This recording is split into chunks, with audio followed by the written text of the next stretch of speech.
Hi everyone, welcome to my channel. ఈ రోజు session లో ద న్యూ కొలోసస్ రిటెన్ బై ఎమ్మా లజరస్ ఈ పోయం గురించి మనం ఇప్పుడు చెప్పుకుందాం. సో ఇక్కడ ద న్యూ కొలోసస్ అంటే ఇక్కడ కొలోసస్ అంటే అర్థం ఏంటి అంటే ఒక స్టాచ్యూ లేదంటే పెద్ద విగ్రహం అనేసి అర్థం. ఒక కొత్తగా పెట్టినటువంటి ఒక పెద్ద విగ్రహం గురించి చెప్తున్నారు.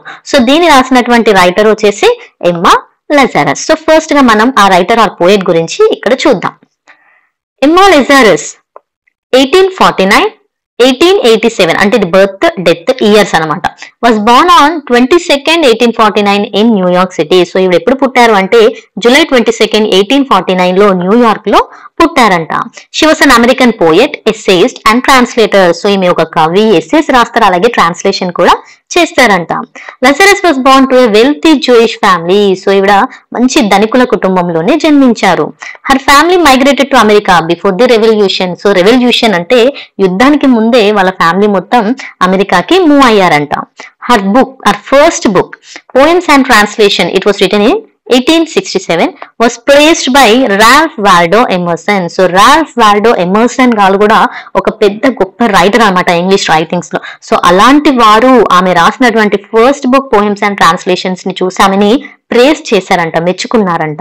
Her major works include songs of Semite, this is a verse, a life an episode in Goethe's life, this is a novel, the Spagnoletto, this is a play. ఇవి వచ్చేసి ఆమె ఎక్కువ ఫేమస్ అయినటువంటి works. Emma Lazarus wrote the New Colossus in 1883. So ఆవిడ ఎప్పుడు రాశారు అంటే 1883 లో రాశారు. But she did not live to see it engraved on the bronze plate on the pedestal of Statue of Liberty in 1903. So ఇక్కడ ఈమె రాసినటువంటి new కొలోసస్ అనే పోయం ఆమె 1883 లో రాస్తే దాన్ని 1903 లో ఈ స్టాచ్యూ ఆఫ్ లిబర్టీ, అమెరికాలో ఉండే స్టాచ్యూ ఆఫ్ లిబర్టీ తెలుసు కదా. సో ఈ స్టాచ్యూ ఆఫ్ లిబర్టీకి కింద పెడెస్టల్ అంటే కింద దాన్ని ఎన్గ్రేవ్ చేశారంట, అంటే దాన్ని లిఖించి దాన్ని ఒక శిలాఫలకం మీద రాసి దాన్ని అక్కడ పెట్టారంట. కానీ ఆమె అప్పటికి బ్రతికి లేదు, అదన్ని చూడ్డానికి అప్పటికి ఆమె చనిపోయిందంట. సో ఇది వచ్చేసి పోయెట్ గురించి. నెక్స్ట్ మనం ఇంకా థీమ్ గురించి చూద్దాం. The New Colossus is a powerful poem that redefines the Statue of Liberty as a symbol of hope, welcoming immigrants, seeking freedom and a better life. చూసారా ఎంత బాగా చెప్తున్నారో ఈ పోయం. ఈ న్యూ కొలోసస్ అనే పోయం ఏంటిది అంటే ఇది ఒక పవర్ఫుల్ పోయం అంట. ఇది దేని గురించి చెప్తుంది అంటే స్టాచ్యూ ఆఫ్ లిబర్టీ. మీకు అందరికీ స్టాచ్యూ ఆఫ్ లిబర్టీ తెలుసు కదా. సో ఆ స్టాచ్యూ ఆఫ్ లిబర్టీ గురించి చెప్తుంది. ఏమని చెప్తుందంటే ఈ స్టాచ్యూ ఆఫ్ లిబర్టీ అనేది సింబల్ ఆఫ్ హోప్, ఇది హోప్ కి సింబల్. అంతేకాకుండా వెల్కమింగ్ ఇమ్మిగ్రెంట్స్, సో ప్రతి ఒక్కరిలోనూ హోప్, ఒక నమ్మకం అనేది ఉంటుంది. అలాంటి ఆ నమ్మకాన్ని తిప్పడమే కాకుండా వచ్చే వాళ్ళకి అంటే వలస వచ్చే వాళ్ళు ఉంటారు కదా, వాళ్ళ ఊర్లని దేశాన్ని వదిలి వచ్చే వాళ్ళందరినీ వెల్కమ్ చేస్తుందంట ఈ statue of Liberty. Seeking freedom and a better life, ఇంకా నా జీవితం చాలా బాగుండాలి, నేను గొప్పగా బ్రతకాలి, బాగా సంపాదించాలి అని చెప్పి నాకు స్వేచ్ఛ కావాలి అనుకునే వాళ్ళు ఎవరైనా సరే మా దగ్గరికి రావచ్చు. అంటే ఈ అమెరికాకు వచ్చే వాళ్ళందరికీ కూడా వెల్కమ్ చేస్తూ వాళ్ళకు ఎంతో నమ్మకాన్ని ఇస్తుందంట. The Statue of Liberty, portrayed as a mother of exiles, becomes a symbol of refuge and acceptance. So ఇక్కడ ఉన్నటువంటి ఈ స్టాచ్యూ ఆఫ్ లిబర్టీ అనేది ఎవరిది? ఒక లేడీది. సో లేడీది అనగానే మనకి ఏమర్థం అవుతుంది? మదర్ అనే వర్డ్ మనకి అర్థమవుతుంది. సో ఈ మదర్ ని మదర్ ఆఫ్ ఎక్సైల్స్ అని అంటున్నారు. సో ఎక్సైల్స్ అంటే ఎవరు అంటే ఎవరినైతే వదిలేయబడినటువంటి వాళ్ళు ఉంటారో అలాంటి వాళ్ళని మనం స్వీకరిస్తే వాళ్ళని మదర్ ఆఫ్ ఎక్సైల్స్ అని అంటారంట. సో ఇక్కడ ఈవిడ ఒక సింబల్ ఆఫ్ రెఫ్యూజ్. రెఫ్యూజ్ అంటే ఎవరినైతే ఆశ్రయం లేకుండా ఉంటారో అట్లాంటి వాళ్ళందరికీ ఆశ్రయాన్ని ఇస్తుంది, రక్షణని ఇస్తుంది, అండ్ యాక్సెప్టెన్స్, అందరినీ స్వీకరిస్తుంది అని అర్థం. The poem contrast the old world of oppression and poverty with the new world of opportunity and freedom. So ఇక్కడ రెండు రకాల వరల్డ్స్ ని చూపిస్తున్నాయి. ఒకటి వచ్చేసి ఓల్డ్ వరల్డ్, మన పాతగా ఉన్నటువంటి ప్రపంచం ఎలా ఉండేది అంటే అప్రెషన్, అంతే ఇక్కడ చూసిన హింస, బాధ, అక్రమాలు ఇలాంటివన్నిటితోని పేదరికంతోనే నిండిపోయి ఉండేది. కానీ ఇప్పుడున్నటువంటి ఈ న్యూ వరల్డ్ ఎలా ఉంది అని అంటే ఆపర్చునిటీ అండ్ ఫ్రీడమ్. ఆపర్చునిటీస్ అంటే అవకాశాలు, మనకి ఎన్నో అవకాశాలని మనకు స్వేచ్ఛని ఇస్తున్నాయి. సో అది కొత్త మరియు పాత ప్రపంచానికి తేడా. ఇక సమ్మరీలోకి వెళ్ళిపోదాం. In the poem The New Colossus, Lazarus represents the Statue of Liberty in America as the New Colossus. So ఇక్కడ న్యూ కొలోసస్ అంటే కొత్త స్టాచ్యూ అన్నారు కదా, అది ఎవరిదో కాదు, ఈ లిబర్టీ, స్టాచ్యూ ఆఫ్ లిబర్టీ ఉంది కదా, అదిన్నే న్యూ కొలోసస్ అనేసి అంటున్నారు. The poem begins comparing the new colossus with the colossus of Rhodes. So Colossus of Rhodes అనేది కూడా చూడండి, ఎందుకంటే ఈ లిబర్టీ స్టాచ్యూ ఉంది కదా, అదేమో కొత్త స్టాచ్యూ అయితే ఒకప్పుడు పాత ప్రపంచం పాతది అని అన్నారు చూసారా, అదే ఈ కొలోసస్ of Rhodes. The Colossus of Rhodes was an ancient Greece chain bronze statue of sun god Helios standing with its legs on either side of a harbor. So ఇక్కడ ఒక కంపారిజన్ అనేది జరుగుతుంది. దేనికి కంపారిజన్ జరుగుతుంది అని అంటే, పాతది గ్రీక్ వాళ్ళకి సంబంధించినటువంటి ఒక స్టాచ్యూ ఉంది, అది బ్రాంజ్ తో చేసినటువంటి స్టాచ్యూ, జెయింట్ అంటే చాలా పెద్ద స్టాచ్యూ అంట. ఈ స్టాచ్యూ ఎవరిది అని అంటే సన్ గాడ్ హీలియోస్ కి సంబంధించినటువంటి స్టాచ్యూ. ఈ స్టాచ్యూ ఎలా ఉంటుందంటే స్టాండింగ్ విత్ ఇట్స్ లెగ్స్, రెండు కాళ్ళని on either side of A harbour. ఇప్పుడు ఒక ఓడరేవు ఉంటుంది కదా, ఆ ఓడరేవుకి 2 sides కాళ్ళని పెట్టుకొని నిలబడ్డట్టు ఉంటుంది. ఇప్పుడు నేను పిక్చర్ లో చూపిస్తున్నాను చూడండి, సేమ్ ఇలా నిలబడ్డట్టు ఉంటుంది ఆ స్టాచ్యూ అనేది.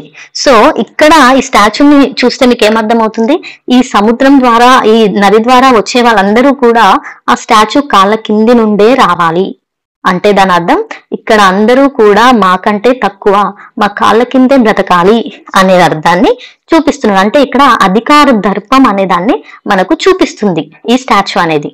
ఏది? Statue of Colossus of Rhodes. It was built from the abandoned bronze weapons of the defeated army of Cyprus. So Greek వాళ్ళకి సిప్రస్ ఆర్మీకి ఇద్దరికి యుద్ధం జరిగింది. ఆ యుద్ధంలో గ్రీక్ వాళ్ళు గెలిచినప్పుడు ఆర్మీ ఆఫ్ సిప్రస్ వాళ్ళు ఓడిపోయారు. అప్పుడు వాళ్ళ దగ్గర ఉన్నటువంటి బ్రాంజ్ వెపన్స్ ని తీసుకొని ఆ వెపన్స్ తోని ఈ giant bronze statue of sun god ని చేశారంట. ఓకేనా? సో అంటే అక్కడ చూపిస్తుంది, the statue displays the highlights of military victory but obscures the suffering of the conquered people. So ఇక్కడ మనకు అధికారం అంటే ఈ విక్టరీ, మేము గెలిచాము అనే ఆ దర్పాన్ని ఇక్కడ చూపిస్తుంది, అంతేకాని బాధపడుతున్న వాళ్ళ గురించి అస్సలు మాట్లాడట్లేదు. The Statue of Liberty, so ఇది వచ్చేసి కొలోసస్ ఆఫ్ రోడ్స్ గురించి. ఇక మనం స్టాచ్యూ ఆఫ్ లిబర్టీ గురించి చెప్తే, the Statue of Liberty looks like a powerful woman holding a torch in one hand, welcoming immigrants to America through the guiding light of her torch.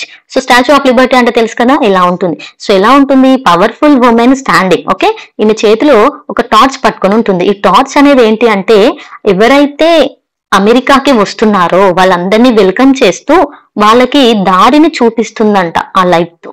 As she depicts motherly figures, Lazarus called her as mother of exiles and her torch is described as a beacon. So ఆమె అంటే ఆ తల్లి యొక్క తత్వాన్ని మనం కనిపిస్తుంది కాబట్టి ఇక్కడ లజరస్ ఏమని అంటుంది అంటే తనని మదర్ ఆఫ్ ఎక్సైల్స్ అనేసి అంటుంది.